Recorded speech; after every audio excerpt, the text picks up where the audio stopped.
그것은 제가 예상하지 못한 자리에서 터졌어요. 막내 시동생 결혼 발표 자리였어요. 시어머니께서 직접 가족들을 불러 모으셨죠. 큰형 내외, 둘째 내외, 우리 부부, 그리고 작은아버지 내외까지 모두 둘러앉은 자리였어요.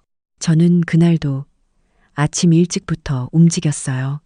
시어머니 댁에 와서 음식을 준비하고 상을 차리고 모두가 먹을 수 있게 이것저것 챙기면서요. 그게 8년 동안 제가 해온 일이었으니까요. 8년 전으로 거슬러 올라가야 해요. 남편과 저는 결혼하고 2년쯤 됐을 때였어요. 시아버지께서 건강이 나빠지시면서 시어머니 혼자 감당하기 어렵다는 이야기가 나왔어요.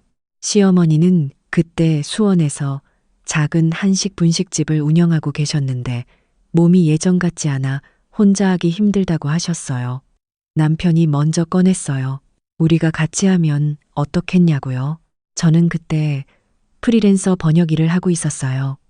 수입이 안정적인 편이었고 요리에도 자신이 있었어요. 무엇보다 시어머니를 도와드리고 싶었어요. 그래서 저희 부부는 결혼 전부터 모아온 돈 8천만 원을 꺼냈어요.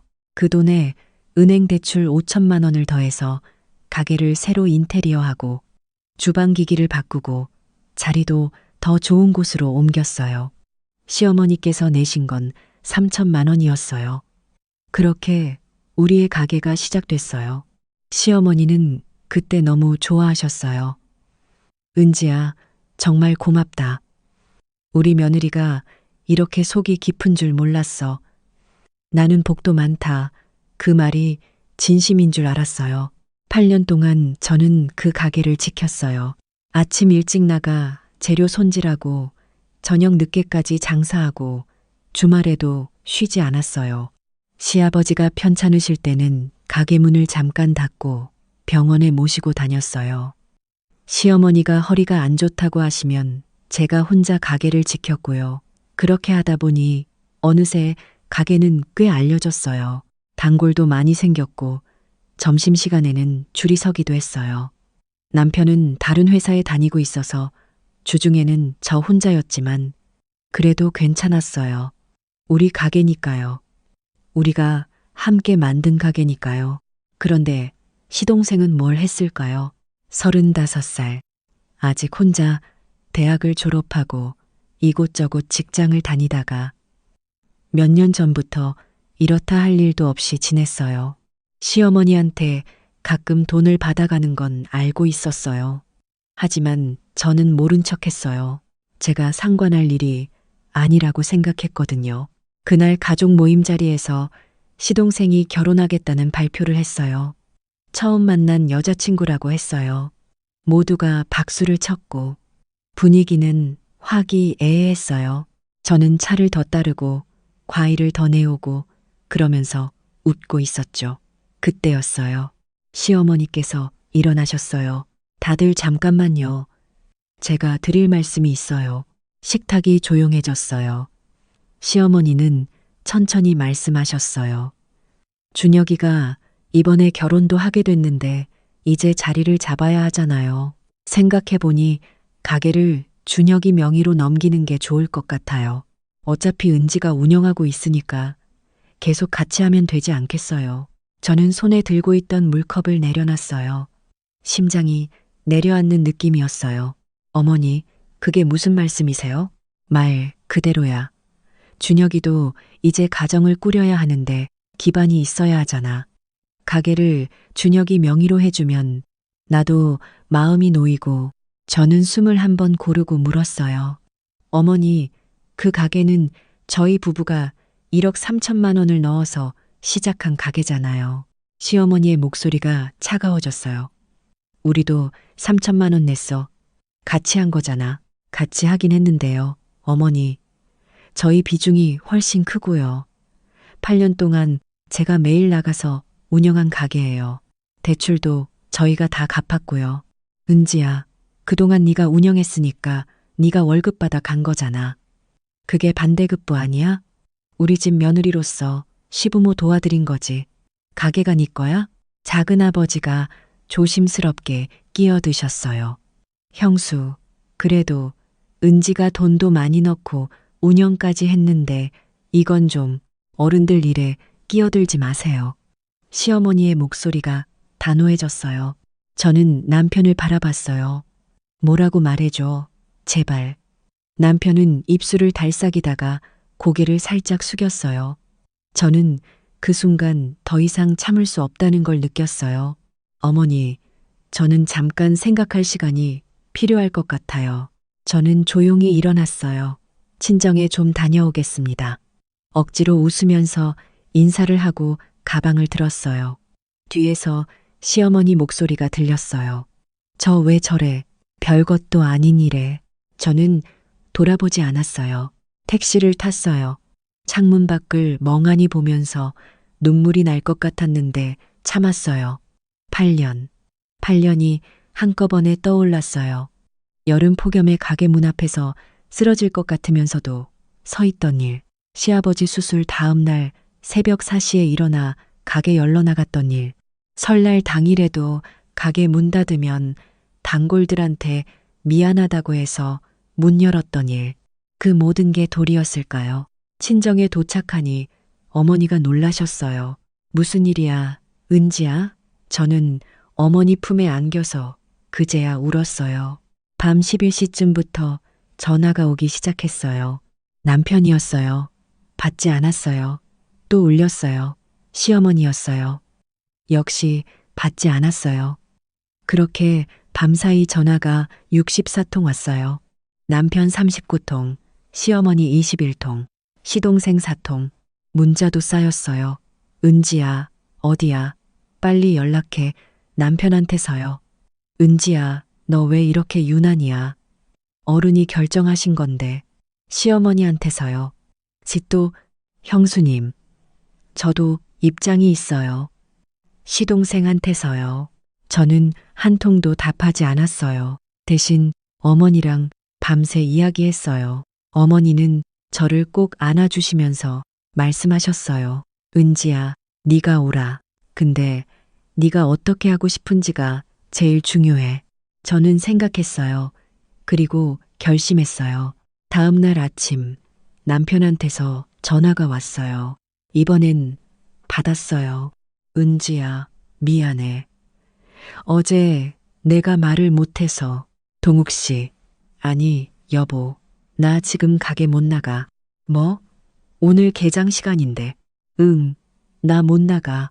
가게가 준혁이 거라면서. 그럼 준혁이가 나가야지. 은지야, 그건 아직 정해진 것도 아니고. 아직이요? 어머님은 어제 온 가족 앞에서 말씀하셨어요. 그게 아직이에요? 남편이 잠시 침묵했어요. 그러다 말했어요. 어머니가 워낙 화를 내셔서 내가 말을 못했어. 나중에 따로 얘기하려고. 나중이요? 어머님이 이미 결심 다 하시고 선언까지 하신 거잖아요. 그게 나중이에요? 나는 지금 가게 못 나가요. 명예 정해지면 그때 그 사람이 나가세요. 전화를 끊었어요. 손이 떨렸어요. 하지만 후회는 없었어요. 오전 10시쯤 시동생한테서 전화가 왔어요. 형수님, 가게 문이 안 열렸다고 단골들이 연락 오고 있어요. 그래요. 준혁 씨, 이제 가게 명의가 준혁 씨 거잖아요. 준혁 씨가 열어요. 형수님, 저는 요리를 할 줄 몰라서요. 그럼 배워야죠. 가게 받을 준비는 됐으면서 운영할 준비는 안 됐어요? 아니, 형수님이 계속 해주시면 제가 명의만, 준혁 씨, 명의만 가지고 수익만 가져가는 그런 구조는 안 돼요. 내 일은 내 명의로 된 곳에서만 해요. 전화를 끊었어요. 오후에는 시어머니께서 직접 전화를 하셨어요. 은지야, 네가 지금 가게 문을 닫아. 그게 말이 돼? 어머님이 말씀하시기를 가게를 준혁이 오빠 명의로 넘기신다고 하셨잖아요. 그러면 운영도 준혁이 오빠가 해야죠. 너는 지금 어른한테 대드는 거야? 대드는 게 아니에요, 어머니. 8년 동안 제가 그 가게 운영했어요. 재료비, 인건비, 임대료, 전부 제가 관리했어요. 어머니는 4년 전부터 허리 때문에 거의 못 나오셨잖아요. 그런데 명의를 준혁이 오빠한테 넘기신다고요? 그러니까 준혁이가 들어가서 도와주면 되잖아. 어머니, 지금까지 준혁이 오빠가 가게에 나온 게 몇 번이나 돼요? 그건 그야. 어머니, 저는 제 권리가 있어요. 가게가 준혁이 오빠 거가 되면 저는 더 이상 거기서 일할 이유가 없어요. 뭐, 그럼 너 가게 접겠다는 거야? 접는 게 아니에요. 제 이름으로 제 가게를 하는 거예요. 전화가 끊겼어요. 사흘째 되는 날이었어요. 작은아버지한테서 전화가 왔어요. 받았어요. 은지야, 나다. 어제 형수랑 얘기를 좀 했어. 네, 작은아버지. 형수가 좀 심하긴 했어.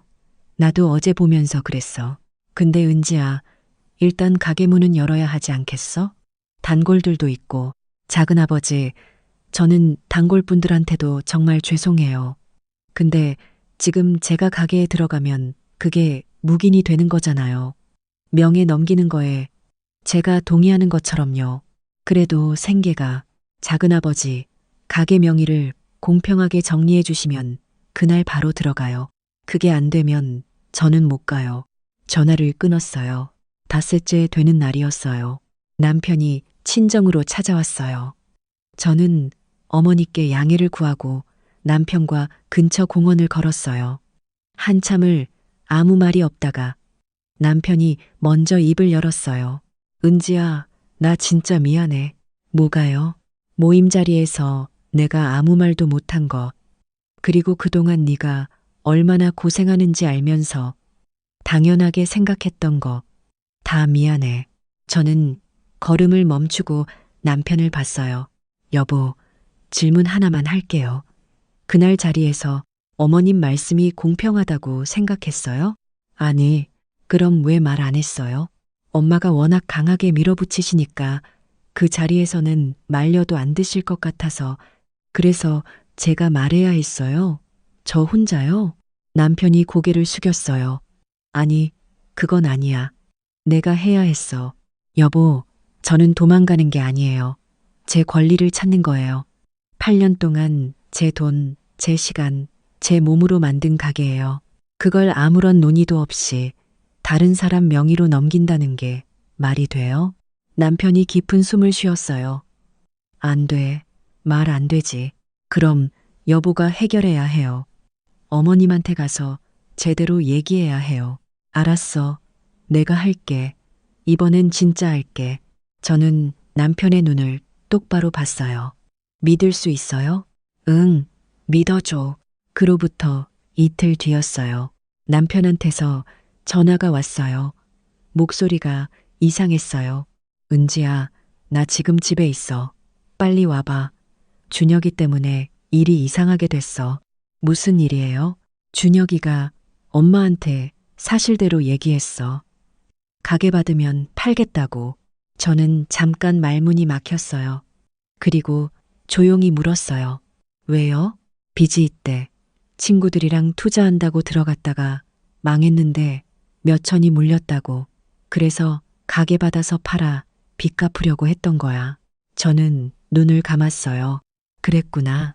그래서 갑자기 명예 얘기가 나왔구나. 은지야, 엄마가 지금 많이 힘들어해. 와줄 수 있어? 저는 생각했어요. 그리고 대답했어요. 갈게요. 집에 도착하니 시어머니는 소파에 앉아 계셨어요. 눈이 많이 부어 있었어요. 남편, 작은아버지, 그리고 시동생이 한쪽에 앉아 있었어요. 시동생은 고개를 들지 못했어요. 저는 자리에 앉았어요. 작은아버지가 천천히 말을 꺼내셨어요. 준혁이가 다 얘기했어. 형수도 다 들었고. 은지야, 네가 그동안 억울했겠다. 네, 형수가 잘못한 거 맞아. 그런데 이제 어떻게 할지 얘기해보자. 잠시 침묵이 흘렀어요. 그때 시어머니가 먼저 입을 여셨어요. 준혁아, 네, 엄마, 너 가게 팔 생각이었어? 시동생이 고개를 들지 못한 채 말했어요. 엄마, 미안해. 나 진짜 돈이 없어. 벼랑 끝이야. 그래서 가게 받아서 정리하면 빚 갚고 새로 시작할 수 있을 것 같았어. 그럼 나는 어떡하라고? 시동생이 잠시 망설이다 말했어요. 엄마, 솔직히 말할게. 가게 팔고 나면 나 독립할 거야. 엄마는 요양원 같은 데 알아보면 좋을 것 같아. 요즘 좋은 데 많잖아. 시어머니가 그 자리에서 무너지셨어요. 작은아버지가 얼른 부축하셨어요. 준혁아, 너 지금 뭐라고 한 거야? 네 어머니한테. 시동생은 고개를 들지 못했어요. 당장 나가. 작은아버지 목소리가 낮아졌어요. 네 얼굴 보기 싫다. 나가, 나가. 시동생이 천천히 일어나 집을 나갔어요. 한동안 아무 말도 없었어요. 시어머니는 소파에 기댄 채 눈을 감고 계셨어요. 저는 조용히 기다렸어요. 그러다 시어머니가 저를 부르셨어요. 은지야. 네, 어머니. 미안하다. 내가 잘못했어. 네가 얼마나 고생했는지 뻔히 알면서도 나는 준혁이만 생각했어. 내 욕심이었어. 저는 천천히 대답했어요. 어머니, 저도 어머니가 걱정되셨던 거 이해해요. 준혁이 오빠가 아직 자리를 못 잡고 있으니까 마음이 쓰이셨겠죠. 근데 어머니, 그 걱정을 저한테 전가하시는 건 공평하지 않아요. 공평하게. 네, 가게는 제가 8년 동안 운영했어요. 저희 부부가 돈도 가장 많이 넣었고요. 어머니가 준혁이 오빠를 챙기고 싶으시면 다른 방법으로 하셔야 해요. 제 것을 가져다 주는 방식이 아니라요. 시어머니가 눈물을 닦으셨어요. 그래, 네 말이 맞아. 작은아버지가 저를 보셨어요. 은지야, 그럼 어떻게 하면 좋겠어? 네 생각을 말해봐. 저는 한 번 호흡을 고르고 말했어요. 가게를 정리했으면 해요. 네. 남편이 놀란 표정으로 저를 봤어요. 시어머니도 눈을 뜨셨어요. 가게를 파는 거예요. 지금 시세로 보면 권리금이랑 시설 합쳐서 1억 5천에서 2억 사이는 받을 수 있을 것 같아요. 어머니 목, 저희 몫을 투자 비율대로 나누고 어머니는 그 돈으로 편히 지내실 수 있는 곳을 구하세요. 저희도 따로 가게를 시작할게요. 시어머니가 말씀이 없으셨어요. 어머니, 그 가게에 좋은 기억만 있는 게 아니잖아요. 저도 어머니도요. 차라리 새로 시작하는 게 나을 것 같아요. 저는 어머니를 모른 척 하는 게 아니에요. 자주 찾아뵐게요.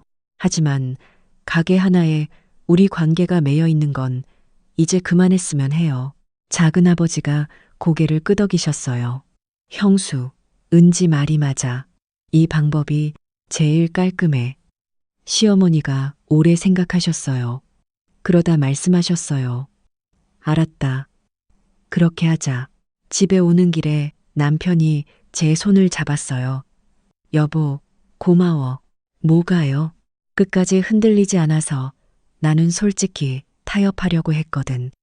그냥 명의 어머니 명의로 두고 우리가 운영하면서 수익만 나누는 방식이라도 하려고. 근데 은지 말 들으면서 그게 진짜 해결책이 아니라는 걸 알았어. 저는 웃었어요. 타협이 언제나 좋은 게 아니에요. 근본이 잘못된 건 고쳐야죠. 2달 뒤 가게가 팔렸어요. 1억 8천에 매도됐어요. 투자 비율대로 나눴어요. 시어머니는 5,500만 원을 가지셨어요.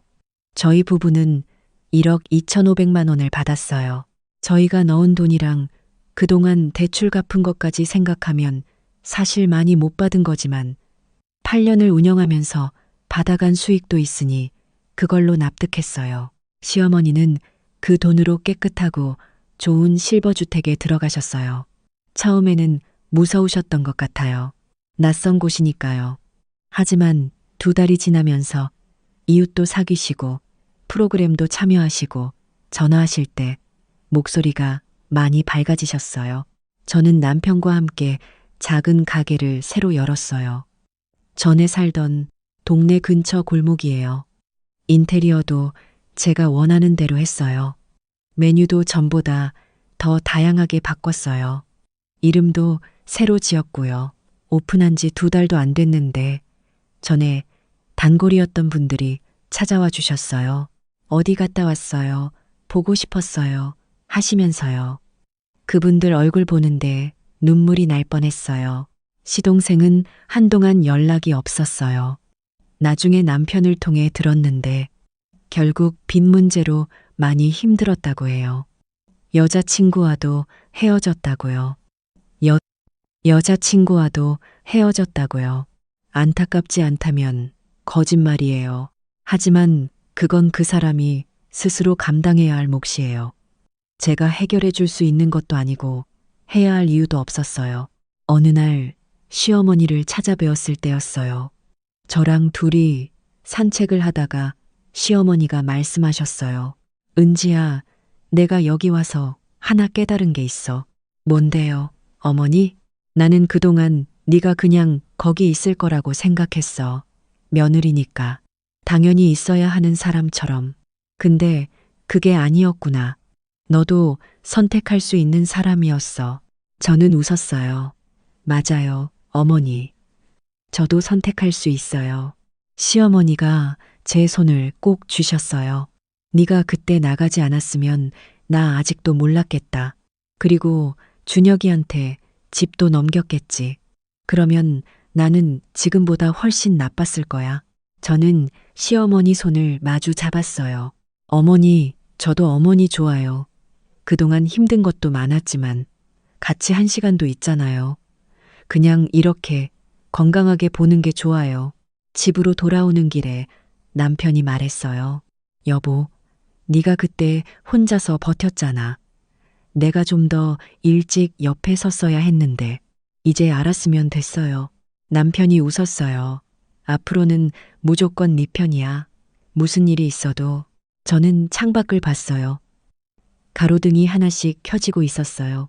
사실 그 가족 모임 자리에서 시어머니가 그 말씀을 하시기 전까지 저는 아무것도 이상하다고 생각하지 못했어요. 그냥 이게 며느리의 삶이려니, 이게 우리 집 분위기려니 하고 살았어요. 시어머니가 내 수고를 알아주시겠지, 언젠가는 인정받겠지 하면서요. 그런데 그 선언이 저를 깨웠어요. 8년을 버텼어도 말하지 않으면 아무도 몰라요. 참고 있어도 알아주지 않아요. 제가 직접 말하기 전까지는요, 많은 분들이 저처럼 살고 있을 거예요. 가족을 위해서, 시댁을 위해서, 남편을 위해서. 그러면서 자기 이름은 어디에도 없는 채로요. 내가 세운 가게인데 내 이름이 없고, 내가 번 돈인데 내 통장이 없고, 내가 살아온 시간인데 내 기억만 남아있는. 저는 이제 알아요.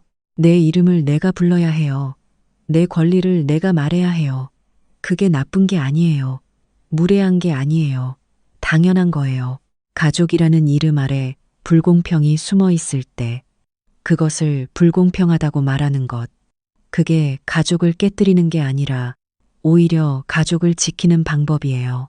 저는 그걸 그 자리에서 배웠어요. 포기하는 용기, 떠나는 용기, 기다리는 용기, 그리고 결국 제 이름으로 다시 시작하는 용기. 저는 지금 행복해요. 아주 크게는 아니어도 제 이름이 달린 간판 앞에 서 있을 때 그 작은 행복이 진짜라는 걸 알아요.